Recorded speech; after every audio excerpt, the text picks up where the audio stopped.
Today's program is brought to you by pennystockprofessor.com. For all the best OTCBB stock picks, sign up at pennystockprofessor.com. Thank you for tuning in to another TBC Daily News Update. I'm Brandon Vincent. And I'm Angelina Soriano. Yahoo Incorporated was among the companies that were targeted in the recent cyber attacks that hit Google Incorporated and other companies. Yahoo has talked with its internet rival about the attacks, though it wasn't clear whether the attack on Yahoo resulted in a breach of its systems as it did for Google. The Obama administration was set to send a formal complaint to China seeking an investigation of Google's allegations that Chinese hackers had compromised its network. Beijing on Friday sought to play down the internet search giant's threat to stop self-censoring its Chinese search engine and pull out of the country. People familiar with the attack on Google say as many as 34 companies were targeted by China-based hackers, but so far only 2 others have publicly acknowledged that they were victims. A third company, Dow Chemical, has been contacted by federal law enforcement agencies regarding cyber attacks, but declined to say whether it had been attacked or not. People in the internet security industry have named Symantec Corporation and Northrop Grumman as companies that were also targeted. The White House complaint is an unusual move that puts pressure on the Chinese government to take action in response to the hacking allegations.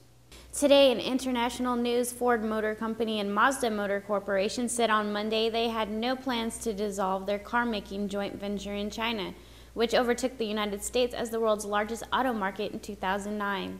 Representatives for the 2 companies were responding to a report by Japan's Nikkei Business Daily on Sunday, saying they and China's automobile company had agreed to end their 3-way tie-up by 2012.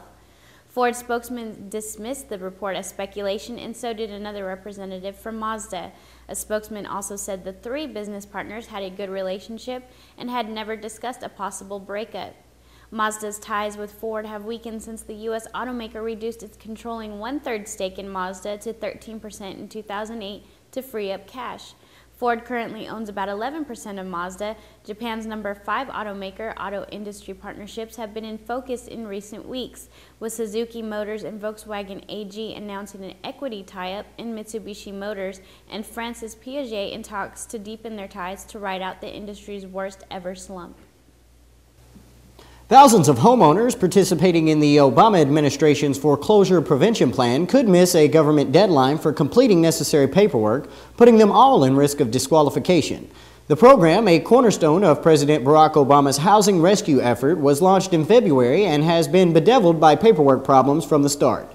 Many companies have given borrowers modified mortgage terms on a trial basis based on verbal information and have struggled to get the documents required to finalize mortgage modifications.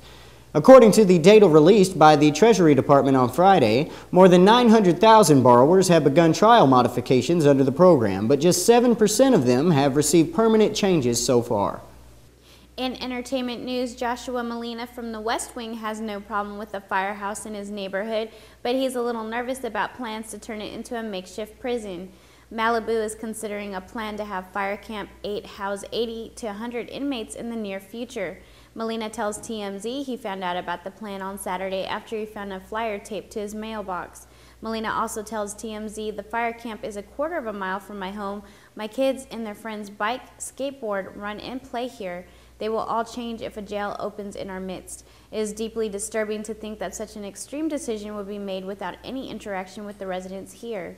The fire camp tells us 24 fire camps in Los Angeles County currently house inmates, and they are still looking into what camp to house the inmates. Thousands of looters played a deadly version of cat and mouse with police in the earthquake that shattered the capital of Haiti on Sunday, stripping stores of canned goods, wash basins, and other wares along block after block of downtown thoroughfare. The stealing surged as police, far outnumbered by the teeming mob of mostly young men and some women, passed through this particular section of Haiti. Sometimes the officers stopped and fired a few shots and arrested a looter or 2, and sometimes they simply drove away. Journalists saw one looter shot in the head and fall dead during one clash when several shots were fired. A few blocks away later, other police were slapping, kicking, and arresting suspected looters. 2 trucks carrying soldiers from the United Nations mission in Haiti passed through the crowd at one point and did not stop. One of the soldiers took pictures on a pocket-sized camera. Security has been a major concern since Tuesday's quake, which collapsed entire police stations and barracks reduced the Snow White Ministry of Justice to hand-sized rubble. It is believed that hundreds of police officers were lost during this quake. The American Red Cross is sending money, supplies, and staff to Haiti to support relief efforts there after an earthquake that caused catastrophic damage and loss of life. According to reports, as many as 3 million people have been affected by the quake, which collapsed government buildings and caused major damage to hospitals in the area. You can make a $10 donation by texting the word Haiti to 90999 or by calling 1-800-RED-CROSS. Today's top 10 volume trading stocks as of noon are as followed. Greenshift Corporation, GERS, at 70 million shares. Cord Blood America Incorporated, CBAI, with 66 million shares. Zevatech Incorporated, ZVTK, at 52 million shares. Angel Acquisition Corporation, AGEL, with 32 million shares. Unico Incorporated, UNCO, at 29 million shares. Medical Care Technologies Incorporated, MDCE, at 28 million shares. Medifile International Incorporated, MDFI, with 28 million shares. Cyberlux Corporation, CYBL, at 26 million shares. Green Energy Live Incorporated, GELV, with 21 million shares. And Camelot Entertainment Group Incorporated, CMGR, with 20 million shares. Have you been denied a credit card, car loan, mortgage, apartment rental, or even a cell phone? Your credit score is probably under 720. Change your score and change your financial future with Philip Tyrone's 7 Steps to a 720 Credit Score. We'll show you how to raise your credit score for free. In just weeks, this simple system can get you approved and save you money. That knocked our interest rates down from 11% to 7%. I ended up saving $2,500 a month. The first 100 callers will get Philip Tyrone's groundbreaking book for free. Just pay processing. That's a $30 value free. And if you call within the next 15 minutes, you'll get a free ticket to a phone-in seminar with Philip Tyrone himself. This exciting personal teleseminar will show you how to instantly improve your credit score and save money every month. Don't let a foreclosure, bankruptcy, missed payments, or short sale get in the way of your financial future. Don't wait. To order, call 1-800-862-7840. That's 1-800-862-7840. Call now. In the fashion world, Sarah Jessica Parker is taking on Halston. Though she will be designing for the Halston Heritage label, there's no word on her actual title as of yet. Heritage is the second line of Halston and features archival looks, which means that the Halston line itself is Sarah Jessica Parker free and designed by Mario Schwab. Sarah Jessica Parker scored herself a better deal. WWD points out that though Harvey Weinstein is one of the owners, he had little or nothing to do with hiring a Hollywood actress to head up the label. Hilco Consumer Capital LLC, another of Halston's owners, was masterminded. Hilco also owns Polaroid and was instrumental in getting Lady Gaga to be named creative director of a special line for them. In today's green news, a push to legalize marijuana on the West Coast is picking up steam as Washington lawmakers and pot proponents in California and Oregon propose separate measures. The Washington State Legislature will hold a preliminary vote on Wednesday on whether or not to sell pot in state liquor stores, though even its authors say the bill is unlikely to pass.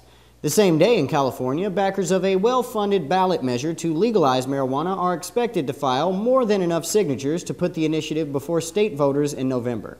Activists have also been busy in Washington state, with one group filing a marijuana legalization initiative last Monday to put the issue on the November ballot. Activists in Oregon, meanwhile, say that they have collected more than half of the signatures that they need by July to allow a vote on whether or not the state should set up a system of medical marijuana dispensaries. The effects are part of a national marijuana legalization movement that has lately been emboldened by several factors, including laws allowing marijuana for medical purposes. The recession may be another reason, with many states suffering big budget deficits. For instance, legalization advocates say the states could benefit from new taxes on the sale of marijuana. In addition, the Obama administration appears to have taken a more mellow attitude on the medical marijuana as society's views about the drug evolve. In a poll last week of 500 adults in Washington state by Survey USA, 56% of respondents said legalizing marijuana is a good idea. Thank you for tuning in to another TBC Daily News Update. I'm Brandon Vincent. And I'm Angelina Soriano.